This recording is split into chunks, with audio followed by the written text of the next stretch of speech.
1980s, New York City belonged to the Mafia.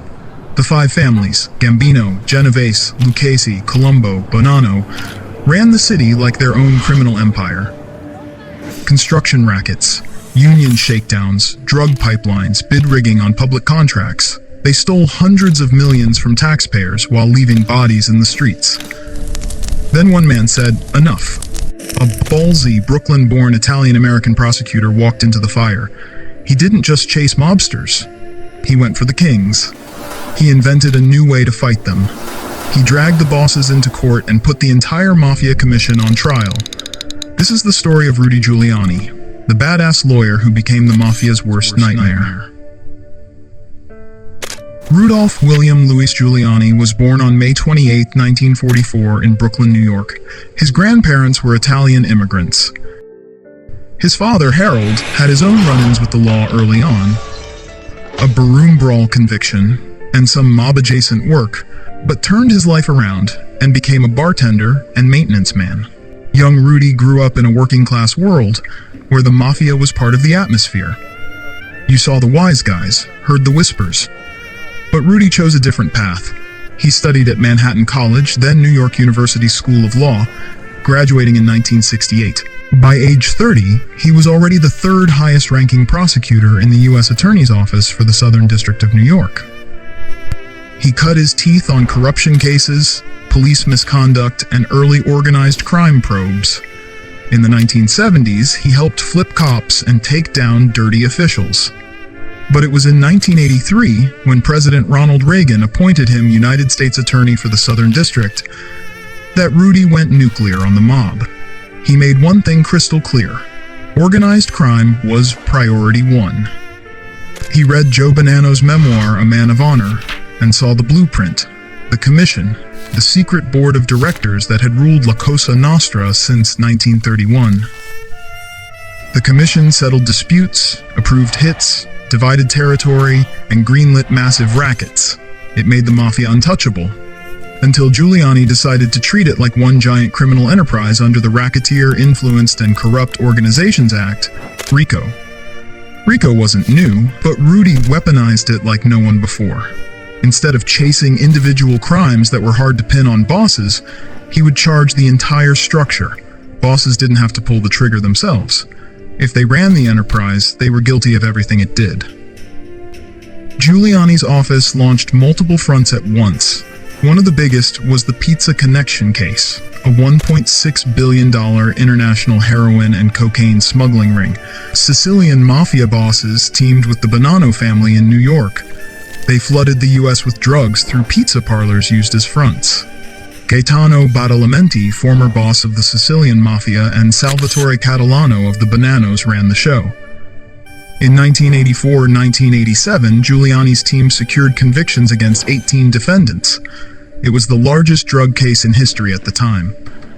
Mr. Giuliani, was this predominantly Italian police work which led to the arrests in this country, or American police work? Well, this actually has been a long investigation. It's gone on over a year, and it is truly a joint investigation involving the FBI, the Drug Enforcement Administration, the Italian police, and United States Attorney's offices, including my own and the United States Attorney's office in Brooklyn. It was a joint operation. Back in April, we arrested some 28 people, most of whom were members of the Sicilian Mafia in what we call the Pizza Connection case here in the United States. This is where it was alleged that pizza stores were being used as a front for Correct. Of the 28 people that the Italian police asked us to arrest in the United States over the weekend, 22 of those were charged in that case. I see. And we have... In other words, you'd already discovered their connection. That's correct. And over the summer, we have spent a great deal of time working together.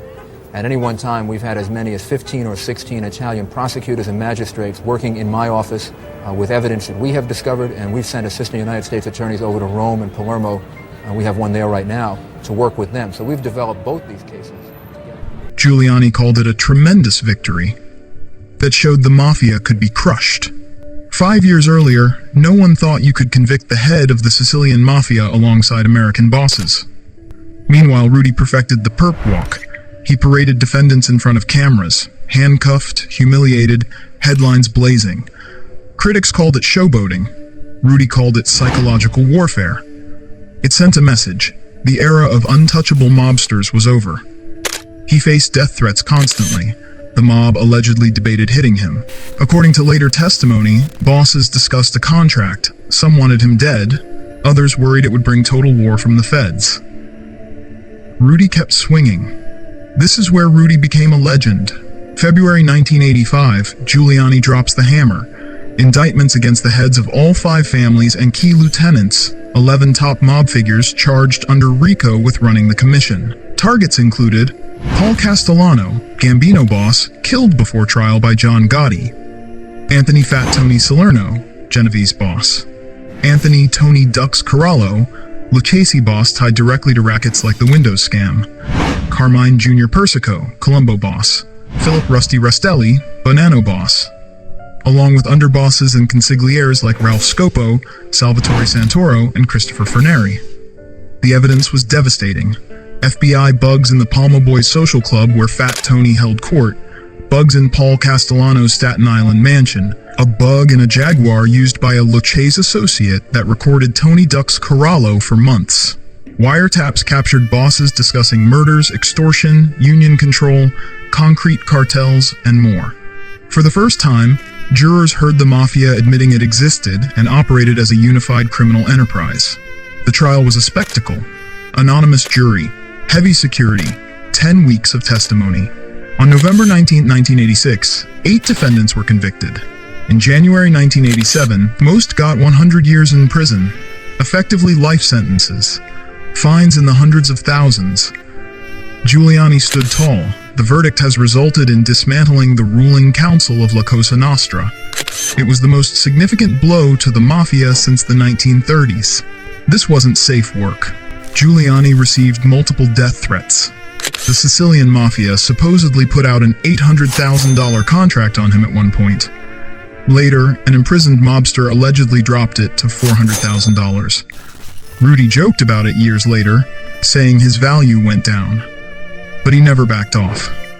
His aggressive style, the media blitzes, the high-profile arrests, made him a star and a target.